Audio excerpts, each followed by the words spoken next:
Good morning বন্ধুরা, তোমরা কেমন আছো? আশা করি তোমরা খুব ভালো আছো। আমিও খুব ভালো আছি। আজকে তোমাদের আমি লাল শাকের রেসিপি করে দেখাবো। আর এই লাল শাকটা করতে কী কী লাগছে তোমরা দেখে নাও। আমি নিয়েছি লাল শাক, এটা কিন্তু কোচানো আছে। আর ফোড়নে দেবো আমি কালো জিরে আর শুকনো লঙ্কা, দুটো শুকনো লঙ্কা আমি চিড়ে নিয়েছি। এবার কাঁচা লঙ্কা আছে, পোস্ত আছে, বাদাম আছে, পেঁয়াজ আছে, আর এই যে দেখো বন্ধুরা রসুন। এটা দিয়েই আমি আজকে লাল শাক ভাজা করব। আর এই লাল শাক খেলে শরীরের খুব উপকার হয়, এমনকি চুলেরও খুব উপকার হয়। চুল ঝরে পড়ে কম, তাই জন্যই এই লাল শাকটা সবারই খাওয়া দরকার। চলো বন্ধুরা, শাকটা রান্না করা যাক। বন্ধুরা, আমি কড়াটা বসিয়ে নিয়েছি। আমি লাল শাক ভাজার জন্য অল্প করে একটু তেল দিয়ে দিলাম কড়ায়। তেলটা আমার গরম হলে আমি তারপর কালো জিরে আর রসুন কাঁচা লঙ্কা প্রথমে এটা দেবো। এটা দেখো আমার তেলটা গরম হয়ে গেছে। আমি প্রথমে কিন্তু এই কালো জিরে আর শুকনো লঙ্কাটা দিয়ে দিলাম ফোড়নে।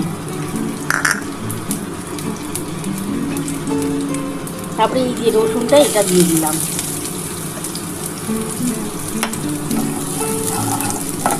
রসুনটা অল্প একটু ভাজা ভাজা হলে আমি তারপর পেঁয়াজটা দেবো।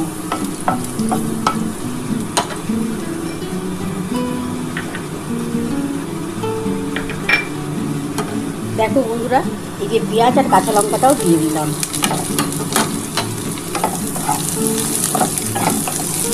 এটা একটু ভাজা ভাজা হলে তারপর কিন্তু আমি শাকটা দেবো।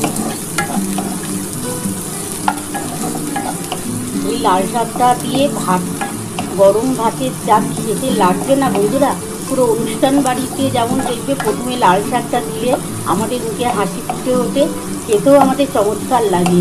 তেমনই আজকে আমি তোমাদের এই লাল শাকটা ভাজা করে দেখাবো।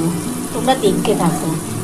আমার শাকটা কিন্তু ভাজা করার জন্যে প্রথমে এই যে পেঁয়াজ, রসুন, কালো জিরে, শুকনো লঙ্কা, কাঁচা লঙ্কা এটাকে একটু ভেজে নিতে হবে।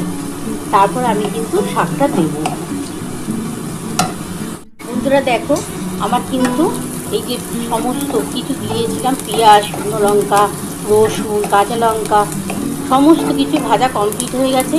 কালো জিরে, এবার আমি কিন্তু শাকটা দিয়ে দেবো।